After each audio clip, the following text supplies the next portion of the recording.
dalawang Friday Franciscano na halos malunod noong araw sa karangalan ng Flanders, sa bansang tinatawag ngayon na Belgica. Nanalangin sila kay San Jose na nagpakita sa kanila para ihatid sila sa pampang kapalit ng pagpapalaganap ng debosyon sa kanya. Tagapangalaga, pamilya ni Ginoong Frank Lawrence Palma. San Jose, panalangin mo kami.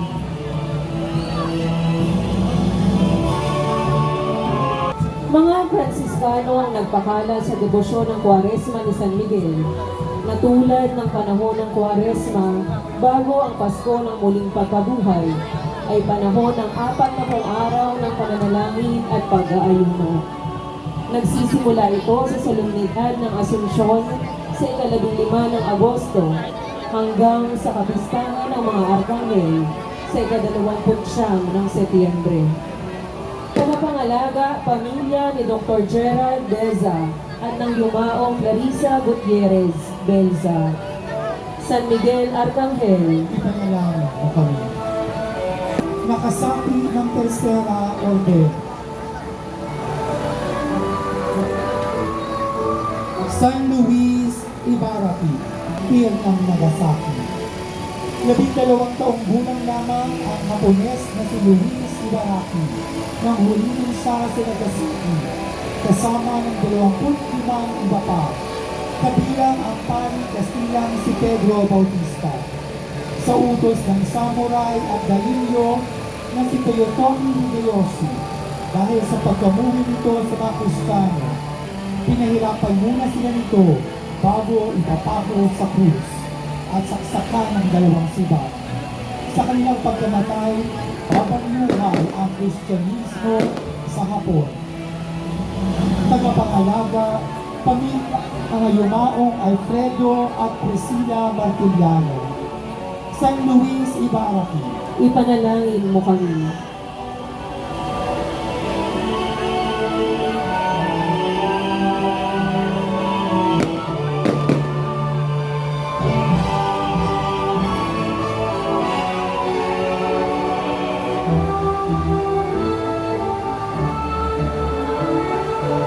San Roque, kasapi ng Tercera Orden at patron, ipinamigay niya ang kanyang mga ari-arian upang mamuhay ng payak.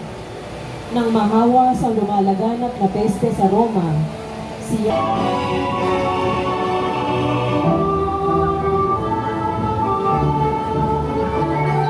Santa Margarita de Cortona, penitente at kasapi ng Tercero Orden, patrona ng mga dalagang ina at mga taong pinangaratangan na namatayan ng lalaking kinakasama. Itinakwil siya at kanyang anak sa pagkadalaga ng mga magulang niya.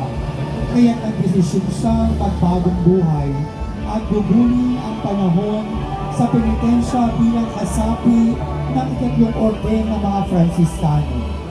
Tagapangalaga, pamilya ng yumaong Teofista Cortez Pacheco, Gumbong, Caloocan City. Santa Margarita de Cortona, ipanalangin mo kami. Santa Rosa de Viterbo, dalagang kasapi ng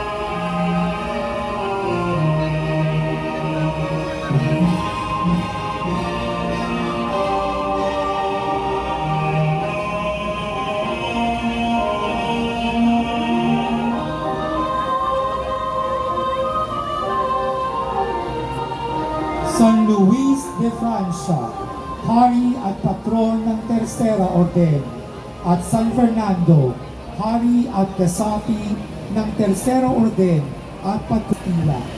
Sa pamumuno niya, nagapi ng mga hukbong Kristiyano ang mga Muslim sa katimugan ng Espanya, kaya sagisag niya ang espada at globo.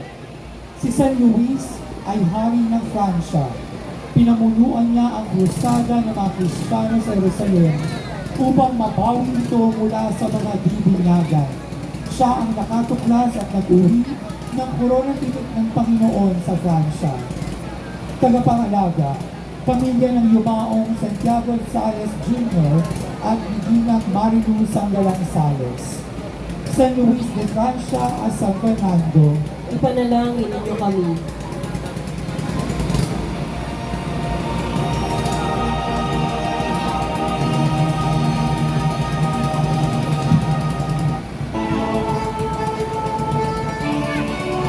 Santa Isa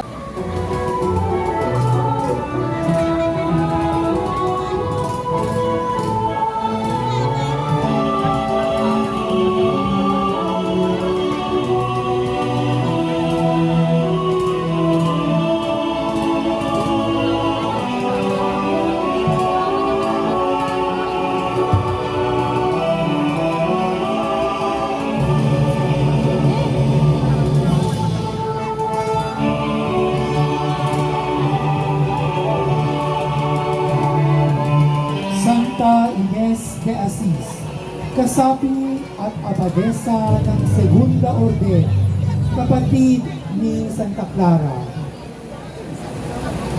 Malugod po namin ipinakikilala sa kanyang unang paglabas ang imahe ni Santa Ines de Asis. Ang mag-iinang Ofreduccio, Catalina, at ang kanilang inang si Ortolana ay maagang naakit sa Franciscanismo. Nang itatag ni Santa Clara ang Segunda Orden, naging unang kasapi nito si Catalina na kinuha ang pangalang Ines o Agnes sa Latin.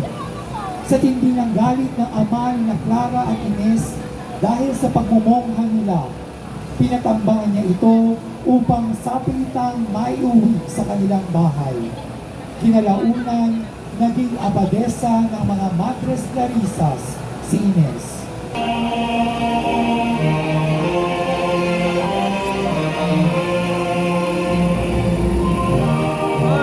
Santa Catalina de Bologna, kasapi ng Segunda Orden at patrona ng mga manlilikha ng sining.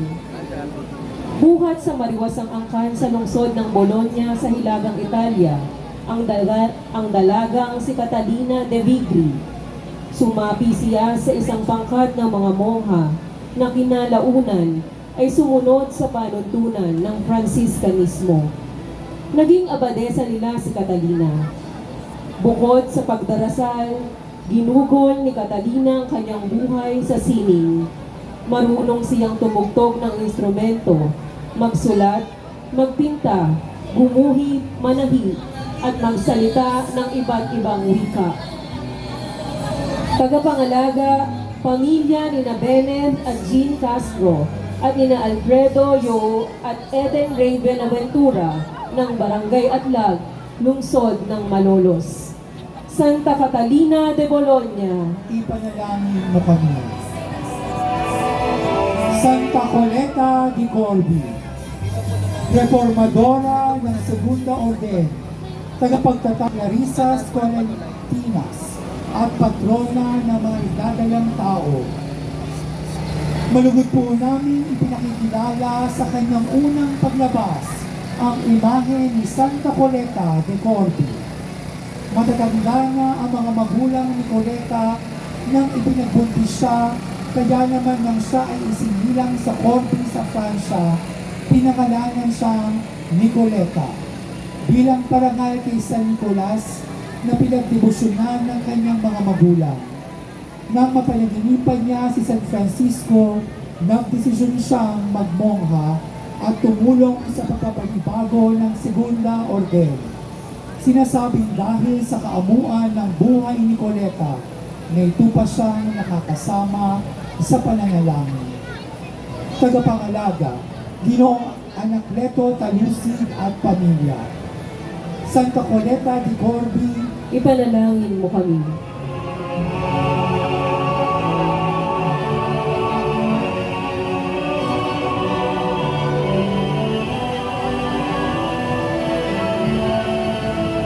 Santa Veronica Giuliani, kasaping mistika ng Segunda Orden Tres Larisas sa sangay ng mga Kapuchina.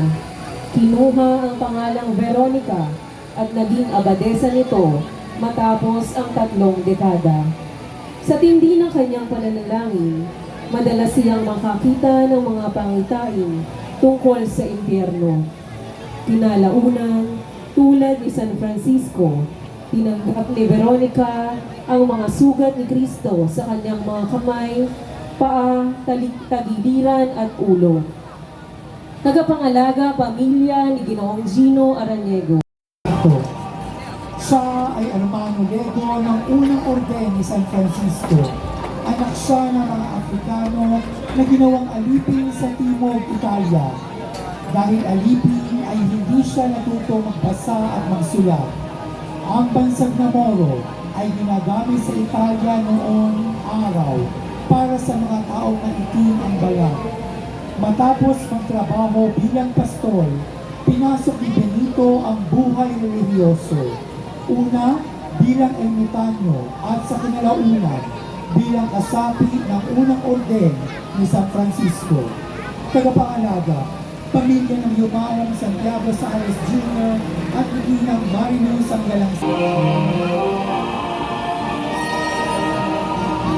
San Pascual Bailon, kasaping dipari ng Primera Orden. Isa ring Hermano Lego o kasaping dipari ng unang orden ni San Francisco. Pastol mula sa mahirap na pamilya. Tinangka niya na umanib sa mga Fransiskano, ngunit nabigo sa unang pagkakataon. Muli niya itong sinubukan at mapalad na nakapasok bilang kusinero, tagahingi ng limos, at tagapagdala ng makakain sa mga mahihirap. Ginugol niya ang kanyang panahon sa pagsamba sa Panginoon sa Santisimo Sakramento at sinasabing sa sobrang galak niya sa harapan nito ay animoy nagsasayaw siya. Dito nagmula ang kanyang palayaw na bailon na ang ibig sabihin sa Kastila ay palasayaw. Tagapangalaga parokya ni San Pascual Bailon at pabansang dambana ng mahal na Birhen ng Salambao o Bando, Bulacan. Parokyang apo ng May Kawayan na nagsarili noong taong 1753. San Pascual Bailon, Ipanalangin mo kami. Kapiling po natin sa gabing ito ang mga mananayaw mula sa bayan ng Obando. Lubos po ang pasasalamat ng parokya ni San Francisco sa parokya ni San Pascual Bailon sa bayan ng Obando, Bulacan. Isang masigabong palakpakan para kay San Diego de Alcala, patron ng mga kasaping dipari ng Primera Orden. Sa loob ng unang orden ng mga Fransiskano ay mayroong mga kasaping pari at dipari. Itong huli ay tinatawag na Hermanos Legos. Si San Diego de Alcala ang pinakaunang Hermano Lego na naging santo. Sagisag niya ang krus, tanda ng pag-akap niya sa pagkapakasakit ng Panginoon at ang lalagyan na gamit niya sa pagpupuslit ng mga inapay mula sa kumbento para ipamigay sa mahihirap. Nang mahuli siyang nagpupuslit, di mo lang naging mga bulaklak ang mga ginapay na dala niya. Tagapangalaga, pamilya ni Ginoong Robin Andrew Feliciano ng lungsod ng Valenzuela. San Diego de Alcala, ipanalangin mo kami. ngayon din ang lubos na pasasalamat ng parokya ni San Francisco ng Assisi, lungsod ng May Kawayan, sa parokya ni San Diego de Alcala, Pulo, lungsod ng Valenzuela.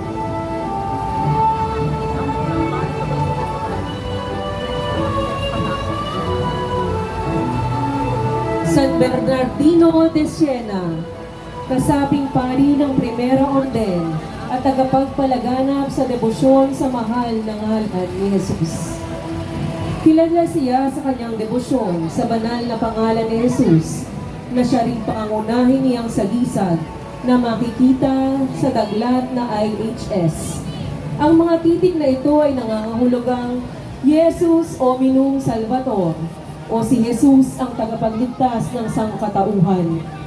Masigasig at popular na tagapangaral si San Bernardino sa mga lansangan ng Italia.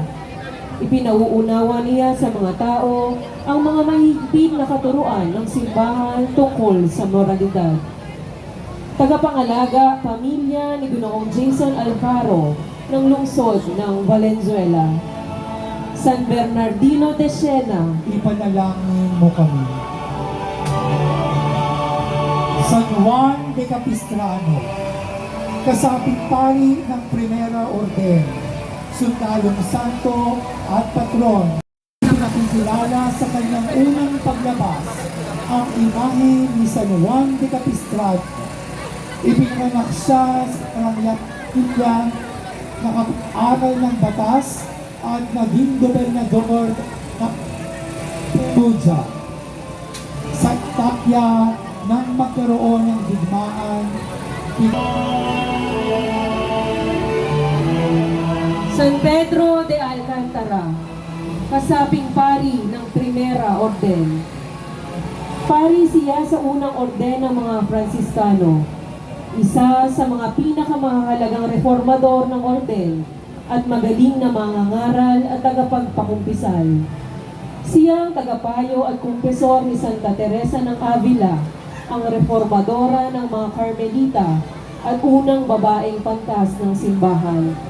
Kilala siya sa kanyang pag-akap sa kahirapan at payak na pamumuhay bilang pagtulad sa kanyang espiritual na amang si San Francisco de Assis. Tagapangalaga, parokya ni San Pedro de Alcantar. Tagapangalaga, parokya ni San Pedro de Alcantara ng Taal, Bocaue, parokyang apo ng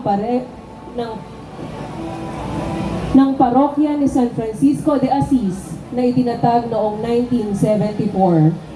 San Pedro de Alcantara, ipanalangin mo kami. Isang masigabong palakpakan po para sa parokya ni San Pedro Alcantara mula sa Taal, Bocaue, Bulacan. San Pio de Pietrelcina, kasaping paring Kaputsino ng Primera Orden. Pari mula sa sangay ng mga Kaputsino ng mga Fransiskano na tumanggap ng stigmata o ang mga sugat sa kamay na tulad ng sa Panginoong Hesukristo. Maraming kaso ng pagpapagaling at paghihip ang sinasabing ginawa niya kahit noong buhay pa siya. Ang lugar na kanyang pinaglibingan sa San Giovanni Rotondo ay isang popular na destinasyon ng pamamanata.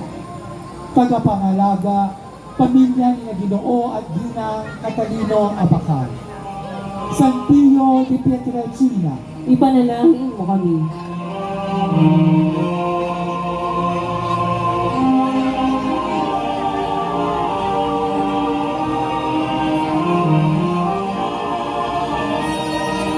San Crispin de Viterbo, kasaping dipari ng Kaputsino ng Primera Orden. Malugod po naming ipinakikilala sa kanyang unang paglabas ang imahen ni San Crispin de Viterbo. Noong sanggol pa lamang si Pietro Fioretti ay inihandog na siya ng kanyang nanay sa mahal na birhen at lumaking madasalin at maalam sa buhay ng mga santo. Matapos makapanood ng isang prosesyong Fransiskano, umapi siya sa mga Kaputsino at kinuha niya ang pangalang Crispin. Namuhay siya ng payak bilang hardinero at manghihingi ng limos. Naging tagapayo rin siya ng mga kardinal at ng mismong Papa Clemente XI na humanga sa kanyang kabanalan. Bernardo San Berardo de Carbio, kasaping pari ng Primero Orden at pinakaunang Franciscano na naging martir. Malugod po namin ipinakikilala sa kanyang unang paglabas ang imahe ni San Berardo de Carbio. Si Fray Berardo kasama ng 4 na iba pa ipinadala ni San Francisco sa Andalusia, sa katimugan ng bansang ngayon kilala bilang Espanya, para magmisyon. Do'y binihag sila ng mga Muslim at ibinilanggo sa hilaga ng Afrika. Palalayain na sana sila kung mangangakong di na muling mangangaral, ngunit hindi sila pumayag. Dahil dito, pinagtataga sila. Si San Berardo ang naging unang martir ng Orden Franciscana. Siya at ang kanyang mga kasama ang naging inspirasyon ng isang batang Portuges para maging Franciscano. Nakilala natin ngayon bilang si San Antonio de Padua. Tagapangalaga, Engineer Patrick Capiral at pamilya ng yumaong Reynaldo Capiral. San Berardo de Carbio, Ipanalangin mo kami.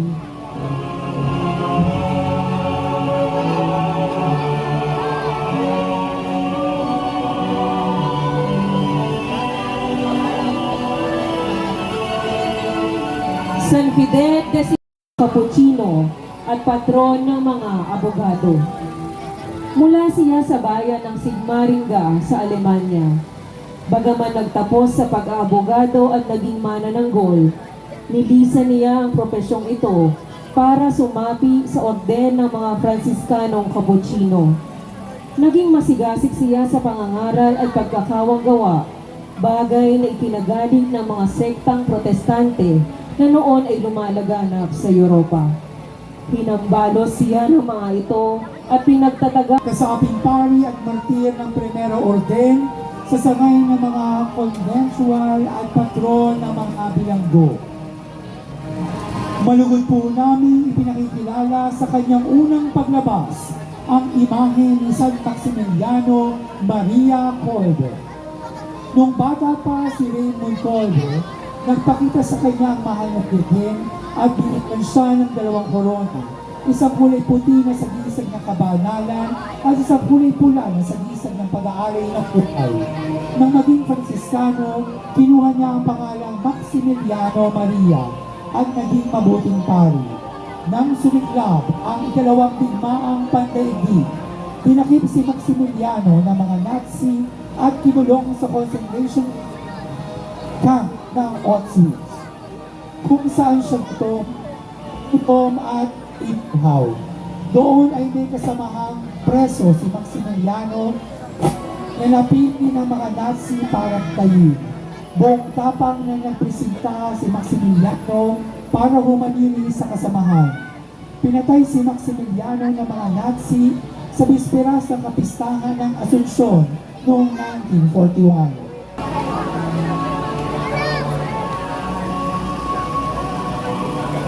San Lorenzo de Brindisi, kasaping pari ng Primera Orden sa hanay ng mga Cappuccino at pantas ng simbahan. Malugod po naming ipinakikilala sa kanyang unang paglabas ang imahe ni San Lorenzo de Brindisi. Sina ang pinakahuling Franciscano na naging pantas ng simbahan sa taguring Doktor Apostoliko. Nakapagsasalita si San Lorenzo ng Italiano, Latin, Espanyol, Frances, Aleman, Tseko, Hebreo at Griego, kung kaya't nakilala siya bilang magaling na mangangaral laban sa paglaganap ng Protestantismo. San Antonio de Padua, kasaping pari ng Primera Orden at pantas ng simbahan.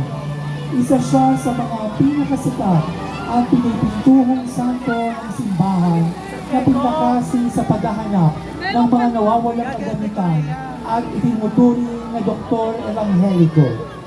Ipinanganak sa Portugal, ngunit nangaral sa Padua sa Hilagang Italia. Ang kanyang galing sa pagsasalita, kaalaman sa banal na kasulatan, at mabuting pamumuhay ang nagpatanyag sa kanya. Isa sa mga sikat niyang himala ay noong tinangkanyang mangaral sa lungsod ng Rimini. Ayaw siyang pansinin ng mga bibinyagan, kaya't nangaral siya sa pampang ng tubig, kung saan pulupulutong na mga isda ang lumapit upang makinig. Tagapangalaga, Pamilya Carlos. San Antonio de Padua. Ipanalangin mo kami.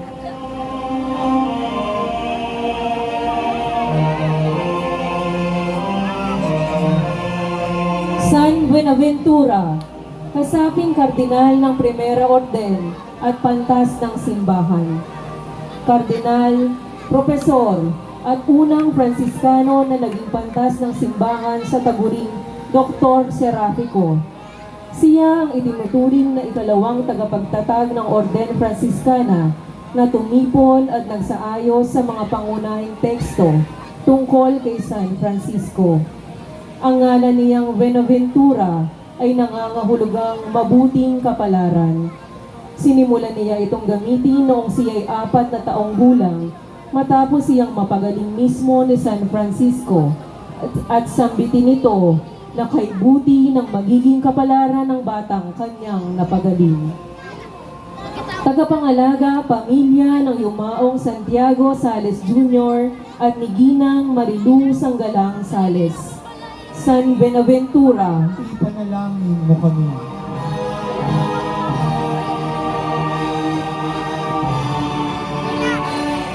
Santo Domingo de Guzman, kaibigan ni San Francisco at tagapagtatag ng Orden ng mga Dominikano. Ayon sa tradisyon, nagkakilala ang dalawang santo sa ikalawang pagbisita ni Santo Domingo sa Roma noong 1216. Kapwa nila hinihiling sa Papa na aprubahan ang kani-kaniyang orden na itinatag nila, ang Orden de Pecadores, na mas kilala sa tawag na Dominikano, at ang Orden de Frailes Menores o mga Franciscan. Ang pagkakaibigan sa pagitan ng dalawang orden na ito ay nagpapatuloy hanggang sa ngayon. Tagapangalaga, pamilya ni Ginoo at Ginang Ronaldo Dionisio. Santo Domingo de Guzman, ipanalangin mo kami.